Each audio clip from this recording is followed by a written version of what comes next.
Hello guys. मैं अपना opinion देने आया हूँ। पर्सनल ओपिनियन है मेरा, ये आप लोग पर्सनली मत लीजिएगा। मेरा पर्सनल ओपिनियन है। सीए फाइनल Jan 26 का पेपर के हिसाब से, मेरे हिसाब से पेपर जो इंस्टीट्यूट ने सेट किया था वो ठीक ही किया था। सबको लग रहा होगा टफ पेपर है आपका, ये बहुत ज़्यादा ही टफ आ गया है। एएफएम भी टफ आ गया है, डीटी भी टफ आ गया है, आईडीटी भी टफ आ गया है। क्योंकि आप पिछला अटेम्प्ट से कंपेयर कर रहे हो, इसलिए आपको लग रहा है वो। क्योंकि आप खुद से यदि अगर देखोगे तो सीए फाइनल में 25-25% बच्चा निकल रहा था। हर जगह हल्ला हो रहा था कि जो 10 साल में जितना सीए निकला है उस उतना ही सीए इंस्टीट्यूट ने 3 साल में निकाल दिया। उस हिसाब से पेपर यदि इसी लेवल का हर बार इसी लेवल का सेट होता है ना, तो स्टूडेंट को ये भी थोड़े दिन में 1-2 अटेम्प्ट बाद ये भी इजी लगने लग जाएगा। क्योंकि पेपर का लेवल बहुत ज़्यादा ही इंस्टीट्यूट ने गिरा दिया था। लास्ट टाइम एएफएम में तो जो भी बैठा सबका एग्जाम्शन आ गया था। जो भी बैठा मैक्सिमम बच्चों का एग्जाम्शन आ गया था। तो वैसे मतलब क्या हुआ था, वो गलत इस्तेमाल। एक तो पेपर 5, छठा पेपर का तो लो मत, क्योंकि पेपर है ही नहीं। वो आईबीएस हटा देने से चलेगा। 5 पेपर, उस पे से एक आप एएफएम इजी आ गया था, आईडीटी बिलो एवरेज आ गया था, डीटी बिलो एवरेज आ गया था। ऐसे तो फिर सभी सीए बन जाएंगे। जो सीए में एंटर किया है वो तो सीए बनना ही है फिर। तो एक लेवल इंस्टीट्यूट को इसलिए टफ इजी बोल के वो मतलब आदमी लोग गाली पड़ता है, इसलिए क्योंकि उसने एक बार बहुत इजी कर देता है लेवल बिलो एवरेज, एक बार सीधा उसका बाद टफ आ जाता है पेपर। तो इंस्टीट्यूट को अपना एक लेवल मेंटेन करना चाहिए, भले ही वो टफ मेंटेन करे। क्योंकि पहले पहले जब हुआ करता था, पहले टफ ही आता था, जब परसेंटेज 8, 10, 9, 3 तक चला गया था। तो अगर यदि वो लेवल मेंटेन होगा ना, तो बच्चा पिछला 4 साल का पेपर देखेगा भी, 4 अटेम्प्ट का, तो उसको अभी वो नया वाला पेपर भी सिमिलर ही लगेगा, उसको टफ नहीं लगेगा। लेकिन इंस्टीट्यूट क्या करता है, इंस्टीट्यूट इजी, फिर उससे भी इजी दे दिया अभी लास्ट अटेम्प्ट, फिर अब सीधा ही टफ दे दिया एकदम ऊंचा लेवल का। पूरा पैटर्न ही चेंज कर दिया, मतलब टफनेस का पैटर्न ही चेंज कर दिया। तो इसीलिए सब भड़क गए हैं। तो मेरे हिसाब से इंस्टीट्यूट को इसी लेवल को मेंटेन करना चाहिए नेक्स्ट अटेम्प्ट भी। तो बच्चा यूज टू होगा, बच्चा अगर पुराना पेपर देखता भी है तो उसको मतलब समझ में आएगा कि पेपर ऐसा आता है, वो टफ नहीं है, वो मतलब लेवल ही उसका है। तो बच्चा उस लेवल ऑफ अंडरस्टैंडिंग से समझेगा पेपर को। अभी इंस्टीट्यूट पिछला अटेम्प्ट एएफएम को डायरेक्ट क्वेश्चन किताब से उठा के दे दिया, स्टडी मेट से उठा के दे दिया। कुछ एक पार्ट होना चाहिए डायरेक्ट, लेकिन कुछ एक इनडायरेक्ट भी होना चाहिए कि बच्चा 80, 90 स्कोर ना कर ले। तो वो इंस्टीट्यूट को, ठीक है, इंस्टीट्यूट इस बार अचानक से दे दिया तो वो डिफरेंस, वो जो 2 बैच का अंदर डिफरेंस हो जाता है ना, 2 अटेम्प्ट का बच्चा का पर, इसीलिए पब्लिक कितना भड़क जाता है कि भाई पिछले बार वाले को तो आप इतना ईजी दे दिया। ऑडिट का लेवल भी इसी लेवल का आना चाहिए हर बार, क्योंकि ऑडिट में आपको लिखना है। वो ऑडिट में तो ऐसे भी काटना ही है उसको, कम से कम आपको समझ में आके आप यदि लिखोगे, अगर आप लिख रहे हैं तो आपको पता है। एएफएम भी ऐसे ही आओ, एफआर भी ऐसे ही आओ कि आदमी उस लेवल का प्रिपेयर करके जाएगा ना। फिर ऐसे तो बच्चा, कितना बच्चा, मैंने पास्ट अपने दोस्त लोग हैं मेरा, तो उनसे भी मैंने बात किया तो उन्होंने बोला मैंने ऑडिट का सिर्फ 5 चैप्टर पढ़ के गया था। मेरा एफआर इजी था, पिछले बार एफआर में अच्छा आया 56, एएफएम में आया अराउंड 62। अब मुझे ऑडिट में 40 दे दिया उन्होंने, मुझे 35 आया था, 5 मार्क ग्रेस मिल गया। 5 चैप्टर पढ़ के बोलता है मोहित देखो, मैं सच बोलूँ तो मैं जो सीए बना हूँ ना, मैं उस लेवल का पढ़ाई नहीं किया हूँ, लेकिन मैं सीए बन गया। वो लक फैक्टर भी एक बार साथ देता है।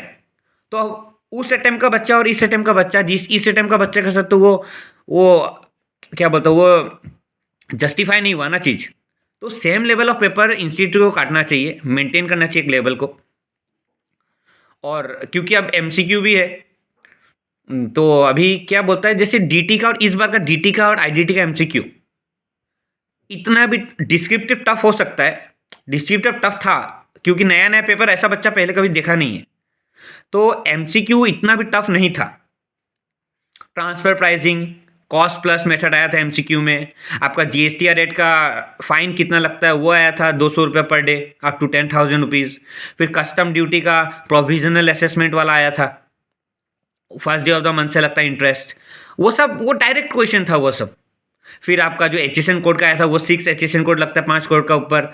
अब ये सब तो डायरेक्ट क्वेश्चन ही थे, उसमें इतना भी टफ कुछ था नहीं।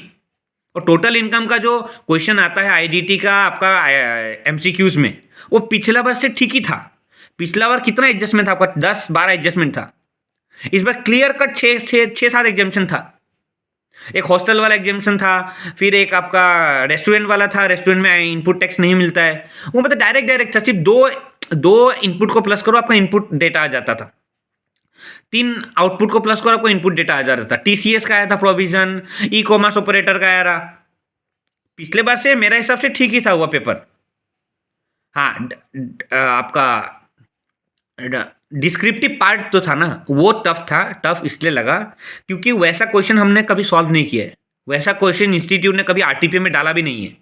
अगर यदि इंस्टीट्यूट पहले से ही हम लोग को 2-3 अटेम्प्ट पहले से आरटीपी में डाल के देता ऐसा क्वेश्चन, तो हम प्रिपेयर होकर जाते हैं, तो वो भी हमें टफ नहीं लगता। क्योंकि इंस्टीट्यूट ने पहले डाला नहीं हुआ पेपर में कभी, तो हमें टफ लगा। तो मेरा ये बोलना है कि भाई इंस्टीट्यूट ये लेवल को मेंटेन करे, तभी बच्चा 10 से 15% का, अभी भी क्या पता कोई 20% टच हो जाए कोई ग्रुप में 5%। तो इंस्टीट्यूट ये लेवल को ही मेंटेन करे, ना कि ज़्यादा कम करे, ना कि ज़्यादा बेसी करे, इस लेवल को ही मेंटेन करे तो शांत है। क्योंकि अभी जो बच्चा फेल कर रहा है ये टफनेस का वजह से, वो इस लेवल का प्रिपेयर करके जाएगा नेक्स्ट टाइम उसका जो टीचर्स है, उनके जो फैकल्टी जहाँ से वो क्लास लिए, वो इस लेवल का क्वेश्चन प्रिपेयर करके देंगे उन्हें, तो वो नेक्स्ट टाइम उसे वो क्वेश्चन देखे उसे टफ नहीं लगेगा, क्योंकि उसने ऑलरेडी प्रिपेयर कर चुका है। तो यही बात है कि सब टफ टफ टफ टफ सब गाली दे रहा है। अब आईबीएस के बारे में मैं कुछ बोलना नहीं चाहता, क्योंकि वो पेपर मुझे इरेलीवेंट लगता है, इरेलीवेंट। आईबीएस का जगह एक नया कोई आपका नया कोई सब्जेक्ट दे दो, कॉस्ट दे दो, लॉ दे दो, तो कम से कम बच्चा पढ़ के जाएगा तो उसका नॉलेज बढ़ेगा। आईबीएस में सच बोलूँ तो उस पर बच्चा अपना लक जो है ना, लक आजमाने जाता है। ग्रुप 2 का बच्चा तो पूरा लक अपना आजमाने जाता है, क्योंकि एक तो वो एमसीक्यू तुक्का मारता है, पूरा 90% एमसीक्यू तुक्का ही मारता है, खोजने का उसे टाइम है नहीं बिल्कुल भी। और बाकी का डिस्क्रिप्टिव रहा वो तो वो खोजने जाता है, जितना मिला और जितना मिला नहीं मिला। तो वो पूरा लक बेस एग्जाम है। अगर जैसे आईडीटी डीटी आपका अच्छा भी गया है, मान लो पिछला टाइम इजी आया था, अच्छा भी गया था, फिर भी आईबीएस में कितना जन फेल करिए, क्योंकि पूरा लक बेस एग्जाम है। मतलब वो बच्चा कितना भी पढ़ के चला जाए, वो बच्चा बोल ही नहीं सकता कि इसमें मैं स्कोर कर लूंगा, तो उसको तो हटा ही देना चाहिए पहला बात तो। अब वो तो मेरा ऊपर डिसीजन नहीं है, मैं तो काउंसिल मेंबर बैठे इतने सीनियर लोग, तो मैं तो क्या ही बोल सकता हूँ, उन्होंने कुछ सोच समझ के डिसीजन लिया होगा। लेकिन ये जो बच्चे tough tough tough tough tough के कैटेगरी में सब पेपर को डाल रहे हैं ना, वो में से वो जेन्युइन नहीं है। इंस्टीट्यूट को ये ऐसा ही पेपर काटना चाहिए हर बार, लेवल गिराना नहीं चाहिए। इंस्टीट्यूट कोई में बहुत ज़्यादा है, पिछला बार तो बहुत ज़्यादा ही बच्चा पास हो गया क्योंकि लेवल गिरने का चक्कर में। अगर ऐसा ही पेपर आता पिछला बार भी, तो इतना 25% 30% बच्चा नहीं निकलता सीए फाइनल में। और इस बार जो बच्चा पिछले बार जिसका खराब हुआ था, चाहे वो प्रिपेयर करके नहीं गया, कुछ भी गया हो, और इस बार जो बच्चा गया उसके साथ वो नाइंसाफ़ी हो गया। तो इसलिए सब बच्चा टफ टफ टफ टफ कि क्या पेपर काट दिया इंस्टीट्यूट, क्यों काट दिया। अरे भाई सीए का एग्जाम है, वो कोई चपरासी का एग्जाम नहीं है, उस पर पेपर टफ ही आना चाहिए। ऐसा थोड़ी होना चाहिए कि आप एक बार बैठ गए, आधा किताब पढ़ के वो आप पास, एक बार आप रिवीजन वीडियो देख के बैठ गए आप पास, उतना में सक जाएगा तो फिर सीए का एग्जाम का लेने का मतलब ही क्या हुआ। इंस्टीट्यूट को यही लेवल मेंटेन करना चाहिए। बस क्या है कि इंस्टीट्यूट को आरटीपी में भी ऐसा क्वेश्चंस डालना चाहिए कि बच्चा पहले से प्रिपेयर हो जाए, मेरा बात मानो तो। क्योंकि बच्चा फर्स्ट टाइम देखता है ना क्वेश्चन को, तभी उसको टफ लगता है। अगर बच्चा को पहले से आरटीपी में ऐसा क्वेश्चन मिलता, मॉक टेस्ट में ऐसा क्वेश्चन पेपर मिलता, तो बच्चा बहुत जन जो मॉक और आरटीपी करके जाते हैं उनको टफ नहीं लगता ये, क्योंकि ऑलरेडी वो प्रिपेयर होके जाता है। तो इसलिए मेरा मानो तो इंस्टीट्यूट को गाली तो मत दो, एक टाइम में लॉन्ग टर्म में ये अच्छा ही है। बस फ़ायदा उन लोग का हो गया जो ये लास्ट 3 ईयर्स में जो निकला ना बच्चा, लास्ट 5-6 अटेम्प्ट में, उन लोग का अच्छा हो गया, उन लोग को पेपर अच्छा मिल गया और बच्चा भी बहुत ज़्यादा निकल गया। और जब भी रिजल्ट आओ तब भी आप ट्विटर में जाके देख लो, #ICAI मारो, सर्च करके हर जगह इंस्टीट्यूट को गाली पड़ता है। जो जो ऑलरेडी सीए बन चुके हैं उन लोग से, कि भाई इंस्टीट्यूट क्या कर रहा है, क्यों 25% बच्चा को निकाल रहा है, क्यों 20% बच्चा को सीए को निकाल रहा है, इतना तो 15-15 हज़ार सीए बना रहा है हर 4 महीना में। ऐसे तो मार्केट में सीए ही सीए हो जाएगा, फिर जॉब कैसे मिलेगा। इंस्टीट्यूट के ऊपर बहुत प्रेशर भी होता है। वो इंस्टीट्यूट का गलती इसमें यही हो जाता है कि इंस्टीट्यूट कोई अटेम्प्ट तो इतना ईजी काट देता है पेपर, और कोई अटेम्प्ट पूरा ही टफ काट देता है। कोई एक पेपर बहुत टफ काट देता है तो 2 पेपर बहुत ईजी काट देता है। इंस्टीट्यूट को सब पेपर में एक लेवल मेंटेन करना चाहिए। ऑडिट का पेपर इस बार जैसे आया था वैसे ही मेंटेन करो। GSDT, IDT, AFM भी चलेगा, AFM भी ऐसे ही मेंटेन करो, क्योंकि बच्चा यूज टू हो जाएगा 1-2 अटेम्प्ट में। अभी तक बच्चा को क्या लग रहा था 3-4 साल से कि बच्चा स्टडी मेट पढ़ के जाओ, क्वेश्चन तो उसी से आना है, एग्जाम्शन तो फिक्स है अगर यदि बच्चा थोड़ा सा ठीक से पढ़ के गया। ये चैप्टर रट के जाओ, आपका क्या बोलता है उसका थ्योरी का, इसी से क्वेश्चन आना है। तो वो तो इंस्टीट्यूट ने ठीक किया ऑलरेडी, कि थोड़ा सा अलग किया है इंस्टीट्यूट ने। और इस बार डीटी का भी एमसीक्यू ठीक ही था, ऐसे को देखने जाने से बहुत ज़्यादा कुछ टफ नहीं था। ट्रांसफर प्राइसिंग आया था, कॉस्ट प्लस हमको बताया ही, और जीएसटी का भी बताया ही, जीएसटी का भी ठीक ही था। हाँ, बस ये आईबीएस का थोड़ा ज़्यादा ही ख़राब था, लेकिन बोध ग्रुप वाला क्या पता सक गया 40 ले आए।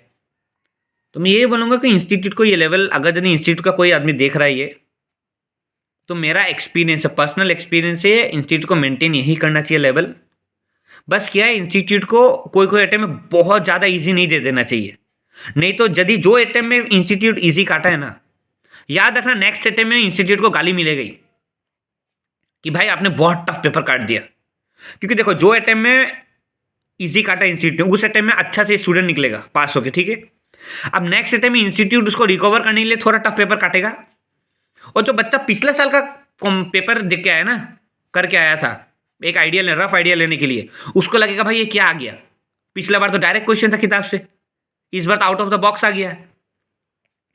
तो वो बच्चा को शौक तभी लगता है कि जब इंस्टीट्यूट ऐसे वेरिएशन कर देता है पेपर में। पेपर सेटर को सोचना चाहिए कि भाई पेपर हर बार सेम लेवल का ही होना चाहिए, भले ही वो एवोव एवरेज ही हो, एवोव एवरेज ही होना चाहिए पेपर। सीए का पेपर, वो सीए का पेपर है मेरे हिसाब से। तो अब इंस्टीट्यूट कुछ सोच के ही काटता होगा, इतना बड़ा बड़ा काउंसिल मेंबर बैठा हुआ उधर। तो ये मेरा पर्सनल ओपिनियन था, क्योंकि बहुत हल्ला गुल्ला हर जगह, कोई ये बोल रहा है ये IDT tough, IBS tough, DT tough, AFM tough, audit average below average, sorry above average, FRB average का ऊपर ही था। तो ऐसा नहीं है, ऐसा लग रहा है क्योंकि वो पिछले अटेम्प्ट से कंपेयर कर रहा है। अब 2021 से कंपेयर करके बताओ फिर कौन सा टफ था कौन सा इजी था, क्योंकि वो कंपेयर पिछला 2 अटेम्प्ट से ही होता है या फिर पिछला अटेम्प्ट से ही होता है।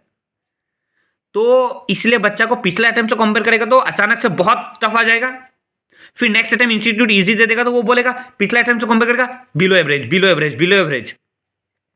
तो इंस्टीट्यूट को एक लेवल मेंटेन करना चाहिए, तो बच्चा जो हर बच्चा का साथ नाइंसाफ़ी भी ना हो, क्योंकि इसमें परसेंटाइल बेसिस है नहीं। इंस्टीट्यूट मेंटेन कर नहीं सकता कि 10% बच्चा कोई पास करना है।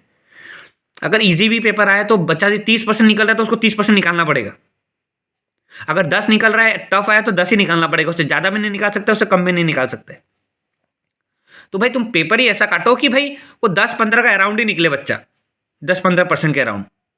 चाहे वो पेपर मतलब चाहे वो बच्चा पेपर टफ आए या ईजी आए, ईजी तो काटना ही नहीं चाहिए पहला बात पेपर, क्योंकि बहुत बहुत बच्चा को मतलब कितना बच्चा तो मजाक उड़ाने लगे सीए का। मैं कहीं भी जाता हूँ बहुत, आजकल तो जो भी सीए में जाता है वो फटाक से निकल ही जाता है, क्योंकि उन लोग को ये अटेम्प्ट मिल गया ना, ये 22, 23, 24 का। तो मतलब बहुत जन से सुन लिया मैंने। तो एक बार देखो, अब इसमें मुझे गाली मत देना ये वीडियो में, क्योंकि ये मेरा पर्सनल ओपिनियन है, क्योंकि मैंने जब भी इंस्टाग्राम स्क्रॉल करूँ, ट्विटर स्क्रॉल करूँ, यूट्यूब खोलूँ, हर जगह टीचर्स का यही बोलना है कि भाई पेपर बहुत टफ था, ये था, वो था। तो देखो पेपर टफ ही होना चाहिए, वो सीए का एग्ज़ाम है, ठीक है। आजकल तो सुविधा भी बहुत हो गया है, ऑनलाइन का मोड हो गया है, कहीं भी क्लास ले लो। पहले जब 10-10 साल तक, 15-15 साल तक तो अलग ही बात था, तब तो इतना सुविधा भी नहीं था। तो पेपर थोड़ा टफ ही आना चाहिए, लेकिन हर अटेम्प्ट में टफ आना चाहिए। टफ नहीं मतलब बिलो एवोव एवरेज आना चाहिए, टफ भी नहीं। एकदम आउट ऑफ द बॉक्स देगा तो फिर बच्चा तो फिर पढ़ना का बेकार ही है। और इंस्टीट्यूट को पहले यदि टफ काटना भी है पेपर, तो वो डिटेल्स, वो क्वेश्चंस है ना, वो उसको पहले भी मॉक टेस्ट में उसको टेस्ट कर लेना चाहिए 1-2 साल पहले, कि बच्चा को लग जाए कि हाँ ये क्वेश्चन भी ऐसा भी प्रिपेयर करना है मुझे। जैसे अभी इस टाइम में आ गया तो बच्चा ऐसा क्वेश्चन प्रिपेयर करके जाएगा नेक्स्ट टाइम। अब ऐसा पेपर यदि आ भी गया ना, तो बहुत बच्चा जो सच में पढ़ के जा रहे हैं वो टफ नहीं बोलेंगे। क्यों? क्योंकि उसने ऑलरेडी वो क्वेश्चंस वैसा देख चुका है। अभी तक हमने देखा नहीं था वैसा क्वेश्चंस, तो इंस्टीट्यूट ने दे दिया तो हमें बहुत ज़्यादा ही टफ लग गया। एक बार एक क्वेश्चन को जब देख लेता है बच्चा तो वो टफ नहीं लगता है, क्योंकि हमारे हमारे जो आप टीचर से आप क्लास लिए हो उसमें भी बहुत ज़्यादा टफ क्वेश्चन है। लेकिन बात क्या है कि वो आपने कर लिया है ना, तो वो एग्जाम में आने से भी आप टफ नहीं बोलोगे, आप बोलोगे पेपर ठीक ही था। स्टडी मेट से आज क्या स्टडी मेट में टफ क्वेश्चन नहीं है, लेकिन वो आपने देख लिया तो आपको स्टडी मेट से वो टफ नहीं लग रहा है। तो वही मैं सीट को बोलूँगा कि आप मॉक में दे दो, फिर टफ काट दो। यही मेरा पर्सनल ओपिनियन था, वीडियो थोड़ा लंबा हो गया है। तो ये बोलेगा कि आप लोग पैनिक मत करो, इंस्टीट्यूट को भी सोचना चाहिए कि भाई हर अटेम्प्ट इतना फ्लक्चुएशन नहीं करना चाहिए। कभी पेपर 10/3 आ जाता है, कभी पेपर 10/9 आ जाता है। तो इतना वेरिएशन मत करो, थोड़ा सा बीच में रखो, 7-8 का लेवल में रखो, तो बच्चा 15%, 10%, 15% बच्चा निकले, वो ठीक है, वो वही ठीक है। अगर यदि आपको ज़्यादा बच्चा को निकालना है तो हर अटेम्प्ट भी वैसा पेपर काटो फिर, कि एक अटेम्प्ट में एक बच्चा को अच्छा पेपर काट दिया और दूसरा अटेम्प्ट में बच्चा को कि नहीं तुम तो एकदम तुम्हारा तो आंसू निकल जाए, ऐसा काट दो। ठीक है, आप देख लो आपको कैसा है पेपर, आप नेक्स्ट अटेम्प्ट का प्रिपेयर करो। Thank you.